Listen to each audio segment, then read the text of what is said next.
I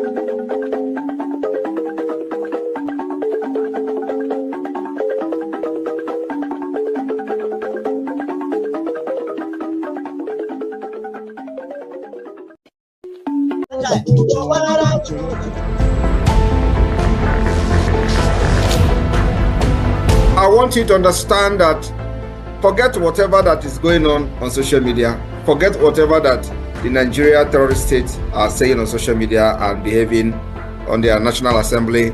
They know that the game is over. I am telling you the fact. The northern Nigeria know that the game is over. I know what is going on within them. The presidency of Nigeria know that the game is over. The Senate President Akpabio knows that the game is over. The only people that do not know, or maybe they are just skeptical, are the gullible one Nigerians who are believing in the Nigeria terrorist army that they have the capability to eliminate Biafrans, not knowing that I actually lost the war already before even the war started. Only one, under his leadership, His Excellency Simon Ekpa. Anybody that is confusing anyone or telling you there is another, no, there is nothing. There's just one, recognized by His Excellency Simon Ekpa. And we can pray. Once he has that communication, Biafrans will understand that Obato Obie does not take no crap from nobody. No matter who you are, you must respect that authority. That authority is the only thing that can protect all of us. Welcome, fellow Biafrans, lovers of freedom across the world. I welcome you to this amazing platform. Wherever you are connecting from, please like and share this program. Share to all platforms, share to family and friends, share to everyone that you can be able to reach. This platform where you are watching this program is a platform that stands with the United States of Biafra. The United States of Biafra, under the command of our Prime Minister, Mazi Simon Ekpa Njoko, and on the Supreme Command of Mazi Nnamdi Kanu, today under the leadership of the Deputy Prime Minister, Dr. Ngozi Oronbose. Wherever you are watching us from, I urge you to share this program so that others can be able to join us and hear what is going on. The atrocities of Nigeria has gotten to the level that is unimaginable. If you do not end Nigeria, Nigeria will end you. I want you to watch this program that I'm about to play from beginning to end. You are going to see a first-hand experience of what the poor people are facing in the zoological republic called Nigeria, in the hand of the politicians and those who call themselves the leaders of the zoo. Nigeria has to be destroyed and ended before it ends humanity. I want you to pay close attention to this very video that is about to play so that you can see the experience of the poor masses in Nigeria. Unbelievable. Unbelievable. Let's watch and hear what happened. Kaduna was buried in Kaduna. So why? He died in Igbo land. Because he was killed in the battlefield. And he was taken away. He was taken away by Nigerian soldiers. Biafrans could not have handed him over to Nigerians to go and bury. He was fighting for Biafra. And when he died, his cause for 30 to buried in the north. Are you sure he was fighting for Biafra? The story was that Nzogu was not happy with the corruption in the system. Hold on. He was fighting they needed to cleanse it out. Esther, listen. Nzogu was fighting for Biafra. Pure ED. He was fighting for Biafra. Everybody is on record. He cannot even. He died in it. He was fighting for Biafra. Okay. What was he buried in the north? The people that killed him got his corpse and buried him. The people that killed him held his corpse and buried him. Okay, Mr. Tochukwu is coming. Why do you think that all of the things he's saying is based on fallacies and they're untrue? Okay, now the thing is this. We digressed a lot. Okay. He said that when the Igbos led Nigeria, things worked out, okay? Yes, when we had responsible people like Nnamdi Azikiwe leading us. I'm sure he's regretting it today. Timber and Caliber leading us, because Zik understood that the Igbos are handicapped by geography. Okay. If you look at the map now, the whole of Southeast is as big as Oyo State. Just one state. Yes. The whole 5 southeastern states. Yes, so the Igbos have a population comparable to that of the Yorubas, but a land very small. So our population density is very high. And then the space we have is very small. Yes, and with large tracts of infertile land. Okay. And the Igbos are restless people. We have this entrepreneurial, effervescent entrepreneurial spirit. Okay. So our earlier leaders understand that we need a bigger frontier to operate in. And because the masses follow, they told the Igbo man is arrogant. He believes he's the best. You are the best. Pastor Darlington, do you agree with that? The Igbo man is arrogant. Let him finish what he's saying. You are the best. Go across Nigeria and wherever you get to leave your mark of excellence because you are the best. We went across Igbo and the whole of Nigeria. Is that propaganda? It was facts. No, it wasn't propaganda. So and because Zeke, what Zeke did for the Igbo man was to glamorize knowledge, to take knowledge, enlightenment to the street. So every Igbo young man wanted to be like Zeke, talk like him, be flamboyant like him. He got us reading. Igbo land was the boondocks of Nigeria, the most backward spot.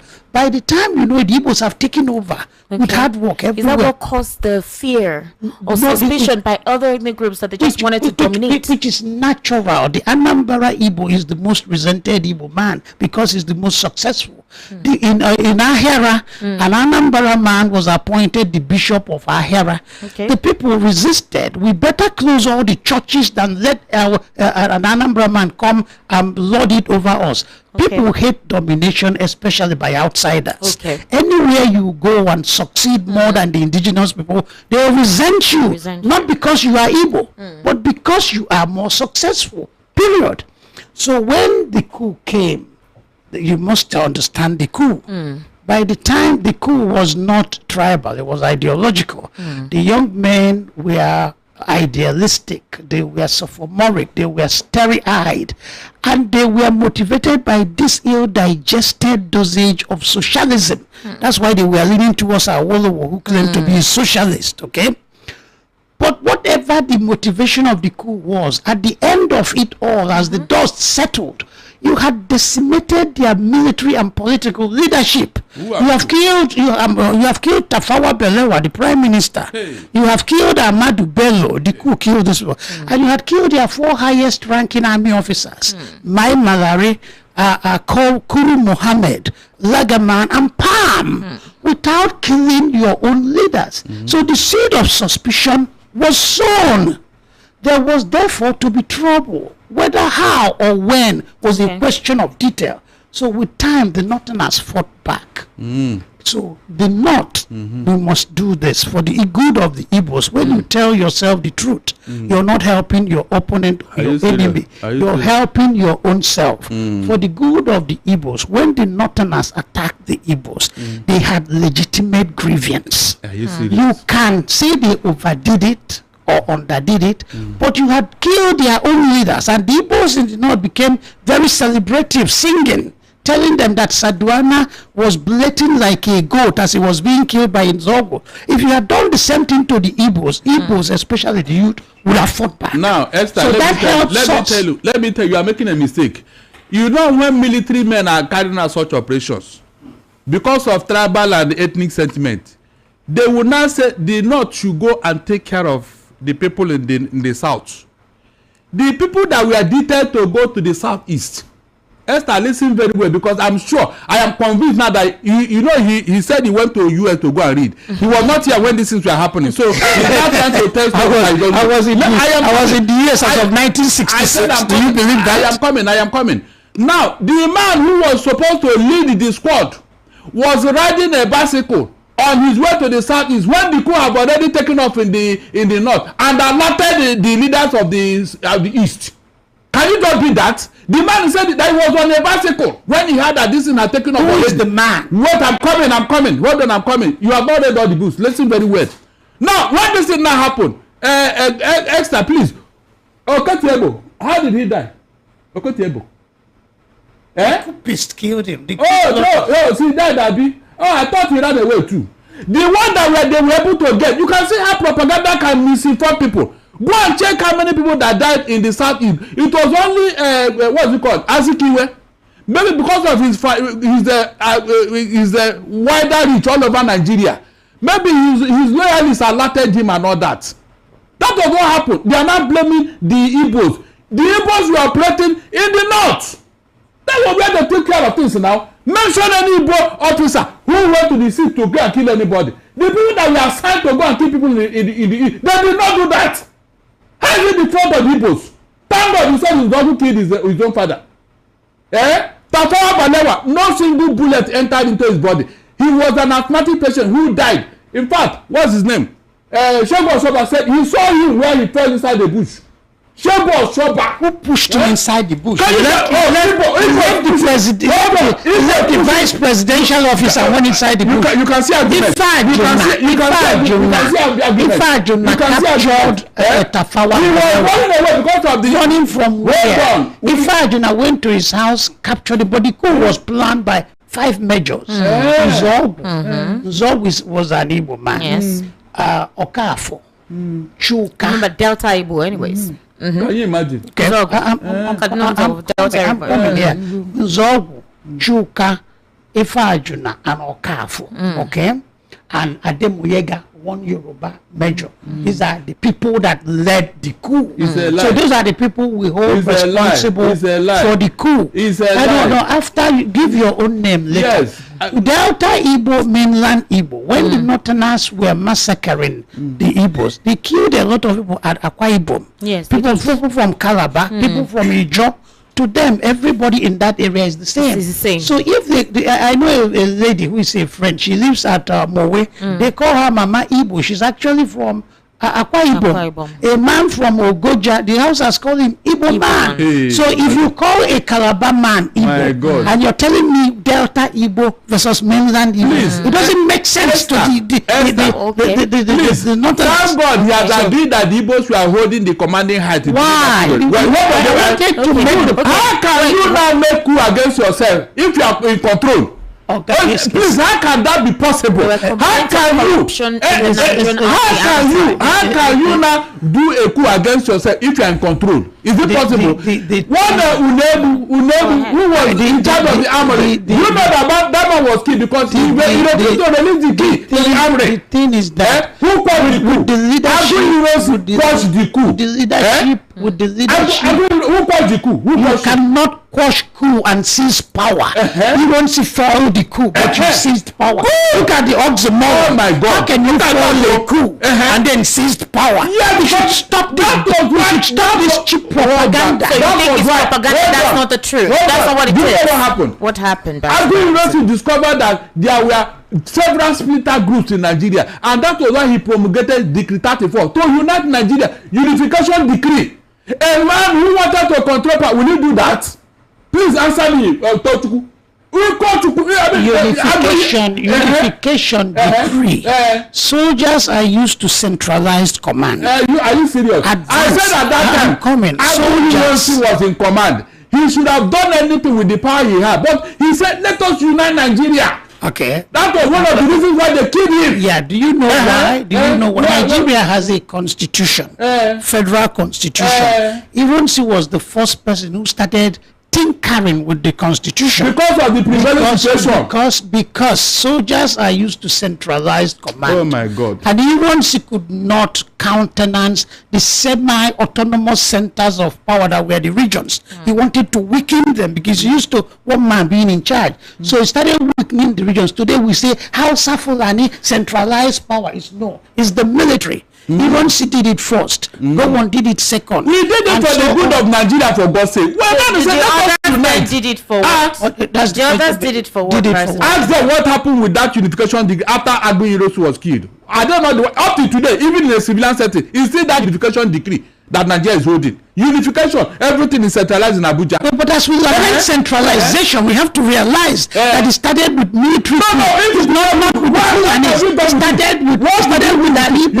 you should have now shied away from what Abu if you didn't like it. Mr. Tochukwu, you said something on Tuesday. You said that Ojukwu was driven by an ideal that he led his people to the slaughter and then ran away. Now, you made that statement in regards to the fact that he did not listen to the elders. He was very stubborn, and when you don't listen to elders and you get into trouble. You get into trouble. Stand into an abyss. Esther, what do you do if you are watching? If you're a leader and you watch the corpses of your kinsmen being brought back from the north without their head on, every day they are bringing train load of Igbos in the north who were being shipped down to Ojukwu was receiving them at the Overell Omoahia. Ojukwu stood at Overell and was receiving them.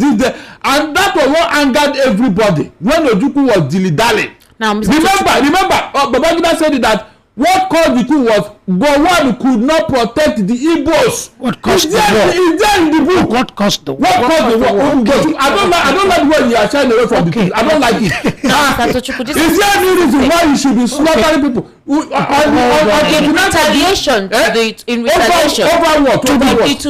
retaliation to the coup that was orchestrated by Kaduna Nzo. It happened to be that the Northerners went overboard, and you can say they went overboard. Yes, but they had legitimate. There was no legitimacy here. There was overboard. It stemmed from something. Listen. Paris, I'm coming. There's somewhere I'm heading. It stemmed from something that was like there was something pre-existing in the belly. Undoubtedly, obviously, because of the way they went overboard. It was what they will call the program. This program had happened. The program happened before the declaration of Biafra. Yes. Now, it was when that killing became excessive that Ojukwu had to act as a leader to save his people living in one region and bring them back. But you believe that there was no reason for Ojukwu to have called for Biafra. There was no reason for him. Esther, let me tell you, they went to Aburi to resolve this matter. Aburi Accord. Yes. They agreed in Aburi. Everything was agreed upon. Ojukwu agreed, Gowon agreed. Okay. Immediately he came back to Lagos. Some civil servants, super permanent secretary, they told Gowon, no, why did you agree? This is you agree. You know, that Igbo man, he has used his best to play you. Because Ojukwu entered the army with a university degree, the first in the whole of Africa. First. Hold on. Can you come closer to the mic? He entered the army, so he was well above all of them. So when that agreement was reached, he came back. They came back to Lagos. Instead of going to say, but I agree, he now listened to those super permanent secretaries who brainwashed him into saying no. Again, when Abu Yunusi was killed, Ojukwu said, look, until I know what happened to Abu Yunusi, and until what's the second in command, Brigadier Ogundigbe, now takes over, because they have a hierarchy in the military that will not listen to his junior officer in the military. That was it. Ojukwu said, I will never take orders from Gowon, who happened to be, I think, ADC or so, or chief of staff to staff of the army. So why should he, a GOC? That was what the argument to do. Why didn't anybody listen to him? Then, what's it called? Ogundigbe now gave an order to his subordinate when he took order from Abu Yunusi, pending when they know what happened to him. The northern element, they just snubbed him. The man knew that the game is over, because in the military, you know what that means. When your guy gives you order, you just snub him. In fact, they are passed vote of no confidence. The man quietly left, and they posted him to London as a military attaché. That was what caused the war. That was what caused the war. So why is it that the North did not follow order? The order of hierarchy. Do you believe that the did not allow the true publication of what led to the Civil War, and the fact that the Civil War was also being partnered and aligned with the British? Yes. And so there were some white journalists, British journalists, who came on ground to actually make their observations. Because the questions were asked by those British journalists as to why is the federal government of Nigeria doing this against people who are part of them, right? The last time we talked, you said that Ojukwu could have prevented what happened from happening. In what way? you also feel that Ojukwu was strong-headed and obviously selfishly ambitious. You said he was ambitious and arrogant. That's why he led his people to the slaughter, and then he escaped. He ran away. Did you think that he shouldn't have run away? He should have stayed to die with his people. If he believed in what he was doing, he never ran away. If he believed, so see, for example, I want to address a few things. Okay. Hierarchy in the army, appointments in the army have not always been based on hierarchy. Ojukwu was not the highest ranking army officer in Eastern region. Okay. There were 7 senior army officers to him in Eastern region, and this included Philip Effiong, Colonel Bassi, Hilary Njoko. I normally remember 5 of them. Imo, Brigadier Imo, as we later called him, and one other guy. So why did Ironsi choose a lower officer to make him governor? Because in the West, Adebayo was the highest ranking. Ironsi made Fajri. Okay. So that Gowon is not my superior and therefore cannot be head of state was cheap propaganda. In the U.S., President Nixon had promoted Alexandra Haig, who was a junior major general, to a full general and made him deputy chief of army staffs. He had to overpass almost 200 generals to do that. So that was not an issue. It was an issue then. No, it was not an issue. It has never been an issue in the military. So let me, as I said yesterday, you said on Tuesday. This is why I advise my viewers to always try to spend their time also and pay attention to the conventional media. You can see that almost everything that we are saying on the social media is said in the conventional media, even though they try to be politically correct.